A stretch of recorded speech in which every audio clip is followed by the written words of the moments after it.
जो किसी नुआ प्रकल्पर शिलान्यास भी होती एवं श्री गणेश भी होती अर्थात तार शुभ उद्घाटन एवं एथिरे जो 3टी प्रकल्पर शुभारंभ होती aluminium flat rolled product unit commercial operation ये आरंभ होगापाई तार आज शुभारंभ होती एल्युमिनियम बैटरी फॉयल यूनिट प्रतिष्ठा एवं आउ गोटे हूँ तृतीयटी हूँ smelter capacity expansion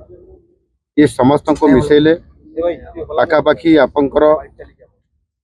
9 lakh ton aluminium उत्पादन ये वृद्धि हेब एवं एथिपाई कंपनी तरफ 27,000 कोटी टंकार ये इन्वेस्टमेंट ये अधिक हेबापाई ये योजना अच्छी एवं से 5,000 नियुक्तिर मध्य पर सुजोग सृष्टि ये दृष्टिकोण निश्चित भाव ये अंचल किभली भाव इंडस्ट्री बढ़ू से आम सरकार भी उत्कर्ष ओडिशा माध्यम निवेशकारी को मध्य अनेक समय विभिन्न जगार रोड शो माध्यम को इन्वेस्टमेंट करने कार्यक्रम जारी रखिंट आज आमर हिंडाल्को जी की बहुत आगु ये प्रोजेक्ट करी एवं आज तार एक्सपांशन करुच्ची एठी जो स्थानीय लोकों को नियुक्ति कथा प्रदूषण को किभली भाव में कंट्रोल करा जिबा कथा एवं सीएसआर माध्यम किसी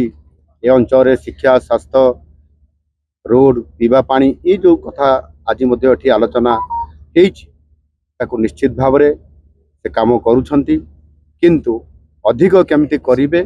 जोटा कि अंचल प्रदूषण मुक्त रहिबा सहित मध्य स्थानीय लोकों को नियुक्ति केमती बढ़िबो आ सेथिपाई मध्य राज्य सरकार तरफ आम सरकार तरफ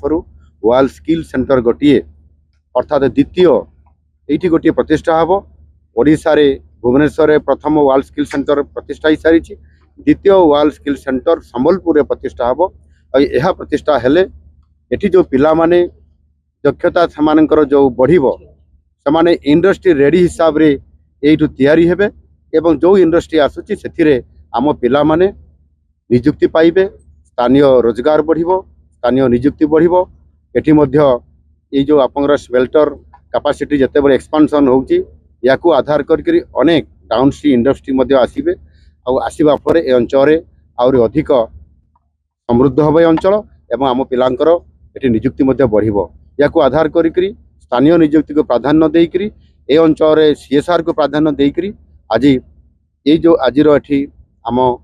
जो मीटिंग थिला शुभारंभ करने जो प्रकल्पर ये कार्यक्रम आज करा जायछि आगामी दिन में निश्चित भाव सरकार ये सबु दिग प्रति ध्यान देवा सहित ये अंचल को समृद्ध करने लोकों को सेवा